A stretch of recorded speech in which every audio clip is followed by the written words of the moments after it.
दर्शकों नमस्कार, आप सभी का स्वागत है। आज इस वीडियो के द्वारा मैं श्री अशोक सिंह जी, जो बदायूं के रहने वाले हैं और अधिवक्ता हैं, उन्होंने अपनी बर्थ डिटेल भेजकर ये जानना चाहा है कि उनका कैरियर कैसा रहेगा और उनकी आर्थिक स्थिति कैसी रहेगी। उनके द्वारा बताए गए समय के अनुसार जो उनका बर्थ चार्ट बनता है, कुंडली बनती है, वह आपके सामने है। कन्या लगन की कुंडली है। ग्रहों की स्थिति इस प्रकार है: दूसरे भाव में केतु, तीसरे भाव में शनि, पंचम भाव में गुरु, सप्तम भाव में शुक्र और अष्टम भाव में चंद्र, बुध, राहु और भाग्य स्थान में सूर्य और मंगल है। ये आपके ग्रहों की स्थिति है।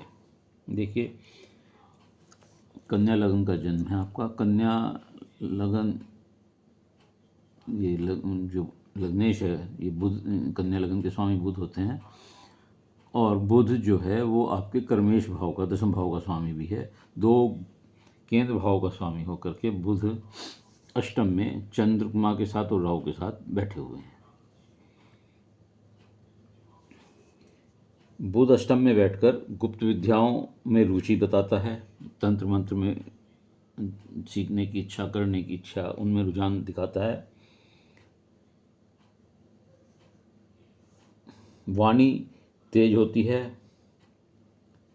जीवन में जो चंद्रमा है यहाँ पर बैठता है, जो चंद्रमा अष्टम में, तो ये जीवन में पानी से खतरा बताता है। ऐसे लोगों को उसके जीवन को में गहरे पानी, समुद्र से, नदी से, नहर से, तालाब से, लेक से, ऐसे जगह जाने से ये राय दी जाती है कि ऐसी जगह जाकर स्नान ना करें या उसमें ना उतरें, अन्यथा उनके जीवन को खतरा हो सकता है। बुध इस घर में दुर्घटनाएं भी देता है कभी कभी, और राहु की वजह से भी दुर्घटनाएं होती हैं। और विरासत से भी बुध के और बुध राहु चंद्रमा के कारण विरासत से भी आपको विरासत के मामले भी देखने पड़ सकते हैं और संपत्ति भी आपको मिलती है। ऐसे लोग सही समय पर सही निर्णय लेने में चूक कर जाते हैं। बुध यहाँ बैठ कर के लेखन का कार्य दे सकता है आपको, ऑडिट राइटर का काम दे सकता है, ड्राफ्टिंग का काम दे सकता है। बुध राहु अष्टम भाव में मानसिक तनाव देते हैं। ये कॉम्बिनेशन बुध राहु का मानसिक तनाव देता है। आर्थिक हानि, आर्थिक तंगी में भी कभी कभी आपको डाल सकता है। अष्टम में चंद्रमा का मैंने आप बताया कि अष्टम में चंद्रमा पानी से तो खतरा है, लेकिन चंद्रमा जब राहु के साथ बैठता है तो ग्रहण दोष बनाता है। मन में अज्ञात भय बना रहता है, एंजाइटी बनी रहती है। तो तनाव बना रहता है किसी न किसी प्रकार का। ऐसे लोगों को वोटिंग नहीं करनी चाहिए, तैरना नहीं चाहिए, स्नान नहीं करना चाहिए ऐसी गहरे पानी की जगह। राहु और बुध की कॉम्बिनेशन कभी कभी अचानक धन लाभ भी आपको करा सकते हैं, अनएक्सपेक्टेड गेन करा देते हैं। राहु की वजह से आपके फोड़े, फुंसी, घाव, त्वचा रोग हो सकते हैं। आप राहु यहाँ बैठकर आपको गलत कार्यों से धन कमाने के लिए भी प्रेरित करता है।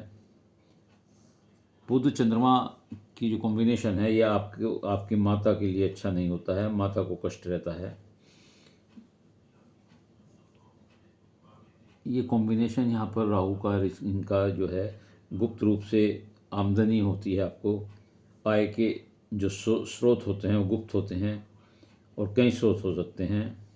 ऐसे लोगों को नाम भी मिलता है, प्रसिद्धि भी मिलती है, पढ़ाई में दिक्कत भी ये ग्रह देते हैं।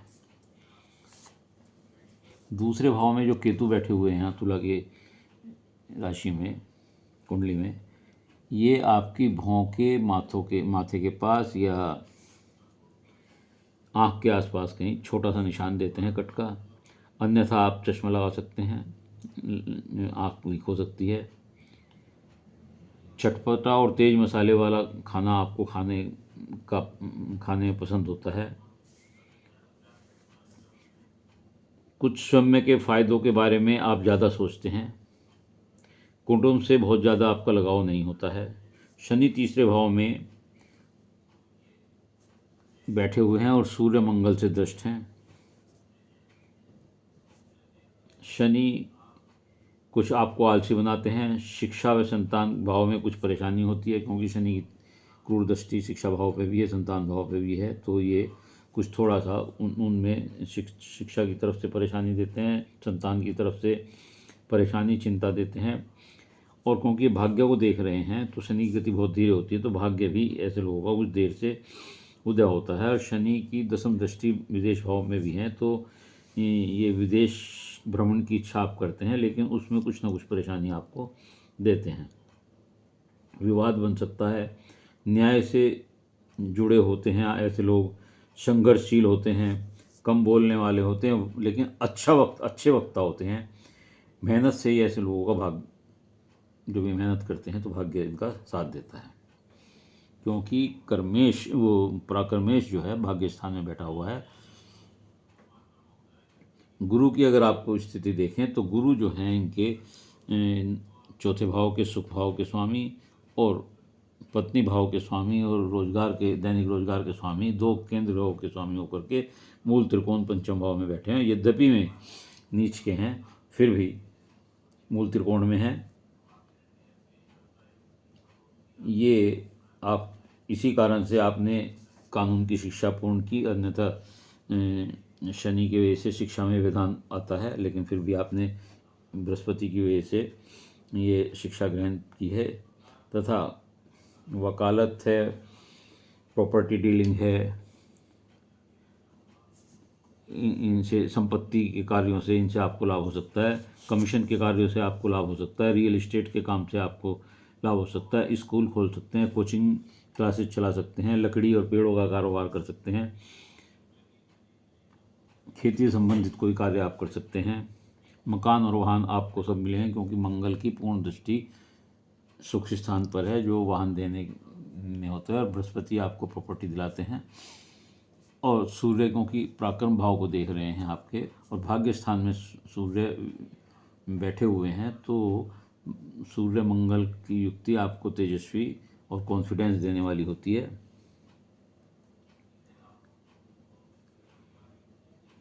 देखिए, शुक्र सप्तम भाव में है और उच्च के हैं। शुक्र सप्तम भाव में उच्च के हैं, द्वितेश होकर के और भाग्येश होकर बैठे हुए हैं, बहुत अच्छी पोजीशन में हैं। ऐसे लोगों को मान सम्मान पूरा मिलता है, समाज में प्रतिष्ठित होते हैं, व्यवहार कुशल होते हैं। प्रेम विवाह अथवा प्रेम संबंध की ओर संकेत मिलते हैं आपके यहाँ बैठकर शुक्र जब उच्च के होते हैं। पत्नी सुंदर मिलती है, सुशील मिलती है, तथा पत्नी भी टीचिंग में हो सकती हैं। राजनीतिक क्षेत्र में भी ऐसे लोगों का दखल हो सकता है, वहाँ भी आप अगर अपना भाग्य आजमाएं तो लाभ हो सकता है। विवाह के उपरांत ऐसे लोगों का भाग्योदय होता है। भाग्येश जो है शुक्र पत्नी भाव में बैठा हुआ है। मकान वाहन सुख सब अच्छा होता है, अच्छा पहनते हैं, अच्छा खाते हैं, अच्छे रहते हैं, घूमने के शौकीन होते हैं, छोटी बड़ी सभी तरह की यात्राओं को करते हैं। सूर्य मंगल जो आपके नवम भाव में भाग्य स्थान में है, ये अच्छी युक्ति है, दूर पास की यात्राएं कराते हैं, ऊर्जावान बनाता है। आदित्य मंगल राजयोग कहलाता है, आपके चेहरे पर रौनक होती है, कॉन्फिडेंस होता है। शनि की दृष्टि से कुछ उस मामले में थोड़ी सी इन चीज़ों में थोड़ी बहुत कमी आ जाती है। अंगार दोष भी बनाता है, सूर्य मंगल यहाँ बैठकर अंगार दोष भी बनाता है।